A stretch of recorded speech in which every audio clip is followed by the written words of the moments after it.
OneShot. This game. This f***ing game. I shit you not, it has been over a year since I last played it. And to this very day, whenever I find myself overthinking about the never-ending miseries of life, like being in university, trying to grow a YouTube channel, or the Super Mario Bros. Movie, and the anxiety gets too much for me to handle, do you know what I put on to calm down the nerves?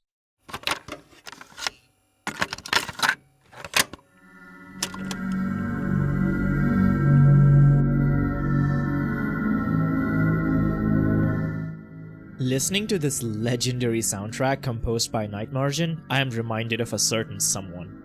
A small, cute, totally not a cat person. And in that moment, it's like I'm back with Nico, down in the streets of the refuge, far away from the worries of my life. But unlike Nico, instead of trying to save the world, I'm running away from it. And that is just the soundtrack, folks, which is one of the many things that make this game so memorable for me. So, let's dust off our light bulbs and dive right back into the world of OneShot in this episode of Pixel Perfect.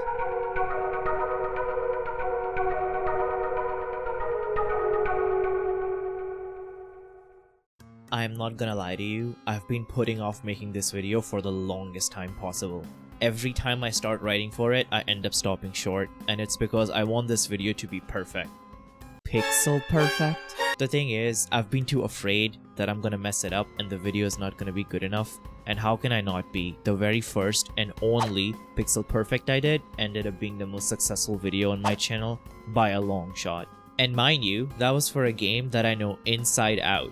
My favorite game of all time. That's not something I can say for this one, unfortunately. And I know this video won't do nearly as well as that first one did, and that's okay. That's not what I care about. My point is, I want to do this game justice because this game means a lot to me, and honestly it has had a big impact on my channel. So I've decided to put my fear and anxiety aside and give this one honest shot.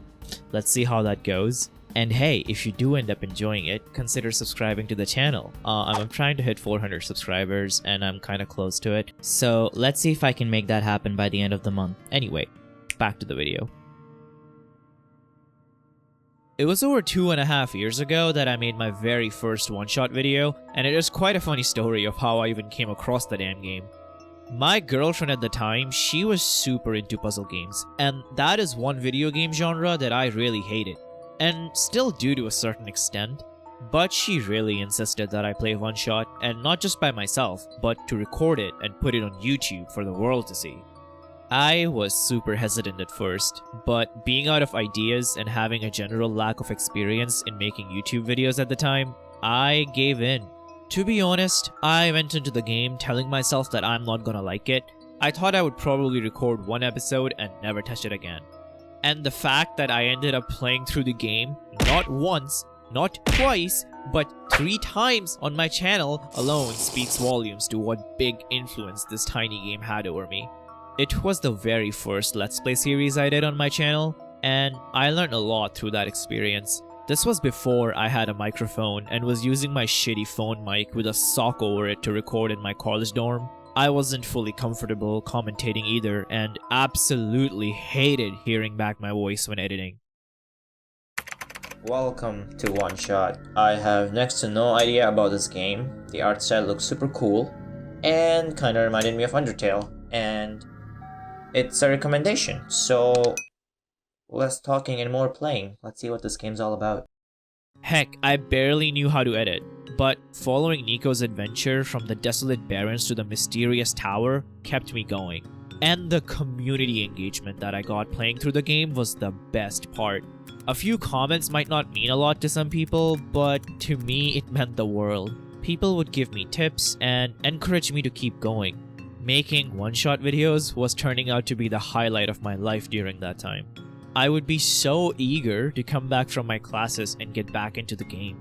And even after 2.5 years, it's still my favorite series that I've done on my channel. This community is one of the most supportive out there. The OneShot Discord server and the subreddit is full of amazing people. They're all so passionate about this game, which is evident from all the amazing fan content. I mean, just look at the memes, the Nico fan art, and look at this amazing merch. damn, dude. Actually, look at the merch. Holy shit. Dude, I don't own any one-shot merch. Wait a minute.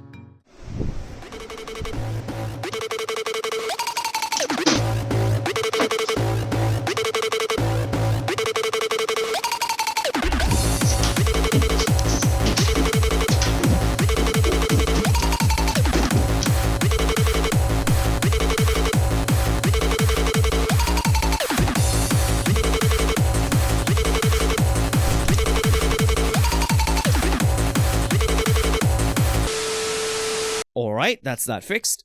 But don't judge me. Look how cute Nico is. Speaking of whom, let us talk about our protagonist, our best girl, Nico. And yes, I said girl. Nico's gender is ambiguous in the game, and the consensus by the developer seems to be that Nico's gender is left to player interpretation.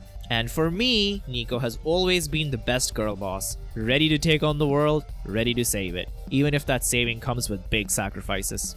So, I will be referring to her as a she. If you don't like that, bite me. Nico is my favorite video game protagonist, no doubt. And that is a heresy coming from the guy who won't shut up about Hollow Knight. Let me start off with the fact that Nico talks to you, the player, throughout the entirety of the game. She is tasked with saving this dying world by returning the goddamn sun to the peak of the tower. Which no doubt would be a daunting task, even for Shrek, let alone a cute little cat person with a soft heart. So, what does she do? She confides in you, the player, throughout her journey. To Nico, you're basically God, guiding her through the many locations and puzzles of this strange world, helping with the moral dilemmas and the existential crisis she faces along the way, all of it leading to one of the most difficult choices that I have ever had to make in a video game. How can anyone with an ounce of soul not get attached to this character? For crying out loud, there's a scene in the game where the burden of trying to save everybody comes crashing down on her, and she just breaks down. That moment hit me harder than my dad's belt. That is such a human thing to experience, to feel absolutely crushed by the daunting responsibilities of life. To feel small and inferior, and most of all, to feel vulnerable. And when you combine such character writing to them talking to the player throughout the game, it leads to a bond with that character which is unlike anything else in any other video game. Nico is such a well-rounded character. This is because she isn't just cutesy, tragic, or heroic, but all of the above combined, and more. She also has many small quirks that I really enjoyed, like her craving for pancakes, or how Nico obviously resembles a cat, and it is so on the nose that many characters in the world pointed out. She's always so surprised by the comparison and must constantly clarify that she's not a cat. And I'm sure making confused cat noises is not helping her case. It's also funny when at the start of the game people call her the Messiah and she's constantly like, I am not the Messiah. All in all, 10 out of 10 character, #girlboss. But Nico isn't the only one out there, far from it. The world of OneShot has a whole cast of colorful characters to interact with. My boy Calamus and his bird-looking sister Alula, who are these two kids living in the Glen, the super cool robo-girl Silver, who was shunned from the Barrens after the incident. We don't talk about the incident. Then there's George, the head librarian, famously recognized by her white and green garments. And I guess the giant dye for a head also helps, I don't know. And, of course, my man, the lamplighter, who, you guessed it, maintains the lamps in the refuge. He's also known as the hobo in the community, which is kinda funny. This guy is super underrated, I swear. I love him. And these are just the characters we see on the screen during the base game. There are many more, like our mysterious antagonist, ominously referred to as the Entity. And these characters, each with their backstories and aspirations, it adds so much to the world of OneShot. They never feel like dumb one-note NPCs. Throughout my adventure, I loved running into them and exhausting all their dialogues, which is far more than most games can say for themselves. This game is full of charm like that. And I don't mean the side quests, as amazing as they are, but rather much smaller things like being able to ride a random Roomba you find in someone's house, or the weird ram that sounds like a spawn of Satan.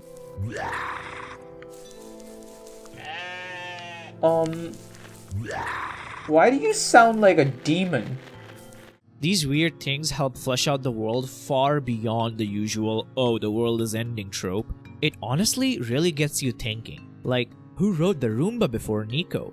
What else did they do for fun? Did they play Shrek Super Party? It's moments like these that get you to care about the world.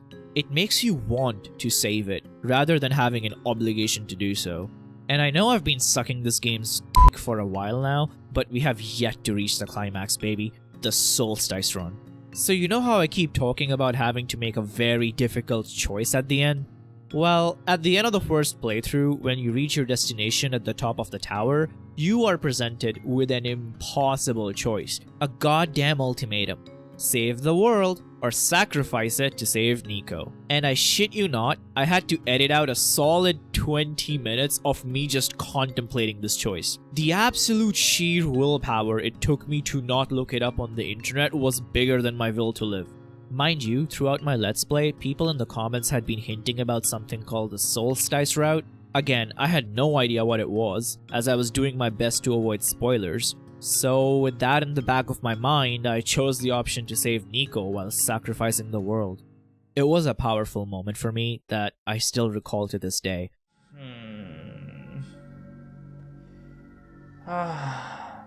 Why? I knew this was gonna lead to a choice. I just had a feeling. Fuck. I'll have to think about this. I know some of you watching might get upset at my decision, which is understandable. This is very subjective. But I remember Silver and some others saying that the world was dying even when the sun was there, and returning the sun will just delay the inevitable. Or that's what I understand. So that's my first reasoning. My second reasoning is, yes, I care for the world. It's beautiful. I care for the residences. The residents, they're amazing. The people living there are amazing. I love every character in this game. But most of all, I love Nico more than anything. And I've been saying that throughout the entire series. And yes, the world is at stake, but I don't think I have what it takes to abandon Nico. Not now. When I uploaded that video, people were telling me how I shouldn't worry, how this is not the end for Nico, how there is another way to save both Nico and the world. The excitement I felt, realizing there is a whole new chapter when you do a New Game Plus called Solstice, oh boy. The feeling that it's not all over, that all hope is not lost, that there might still be a chance to save the world. That feeling was exhilarating. And if you're wondering why this moment was so hype, that's because there's a reason the game is called OneShot. You see, you only get one shot at it. Crazy, I know. In theory, anyway. This is because when you finish the game, that is it. You are done and can never play it again. The game literally refuses to launch. It's as if the game dev is telling the player that, hey, you had your chance. You had your one shot. I hope you made it count. It is enough to elevate the stakes that much higher. It made that choice in the end so difficult and the payoff so bittersweet. It is because of having the knowledge that I only had one shot at this that the revelation of there being another chance to save the world hit me as hard as it did. Hell, to even access Solstice, you need to mess with your save file. The game deals with mechanics similar to Undertale, where you mess with the game files to progress through the game.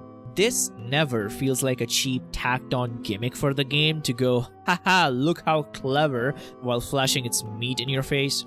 This is a pitfall that many other games fall into when trying to pull this off. Yahtzee from the YouTube channel The Escapist made a great point about this in one of their videos. You're in control now, you cannot escape. Press escape and see what happens. Could I just play the next combat mission, please? Hit escape, you prick! Alright, fine. Ha ha ha, it didn't work! As cat with mouse, I toy with thee. Now I'm going to make you quit the game and restart it again. What now, bitch? I don't know, maybe I'll get some work done. Wait, come back! You're not as clever as you think you are, Super Hot. Undertale pulled off the quit and restart gag because it had earned it. Without that, it's just annoying. Meta-narrative style fuckabouts is like the backstroke. If you start doing it before we're immersed, you just look like a twat. Much like Undertale, OneShot earns this by making it a core part of the story and gameplay. All in all, it adds another layer of depth to the game. And what you get out of it is super cool too. The Solstice run is very different from the main game. It's not just a new game plus where they add teeny tiny bits of new dialogue here and there. You get completely new set pieces, new content, story, character interactions, and a brand new ending. The good ending. Man, I'm so happy that everything turned out to be okay at the end. This is one of those rare games where seeing everyone happy at the end just touches your heart, and I'm all for this change of pace. For fuck's sake, every single ending for Hollow Knight has the main character fucking die. Like, seriously, what the f? My one-shot experience has been so special that I'm always iffy about watching other people play the game. Unlike Hollow Knight, for which I can consume content for days, I don't feel the need to watch other people play one-shot, because unlike Hollow Knight, what I went through with one-shot is a lot more personal and intimate to me. And I would not want those feelings to be tainted by someone else having a distaste for the game and rushing through it. But hearing about other people's experience with the game is always a joy. While researching for this video, I found out that OneShot got a console port earlier this September, called the World Machine Edition. So now, this masterpiece of a game is available on every major console, even the Nintendo Switch.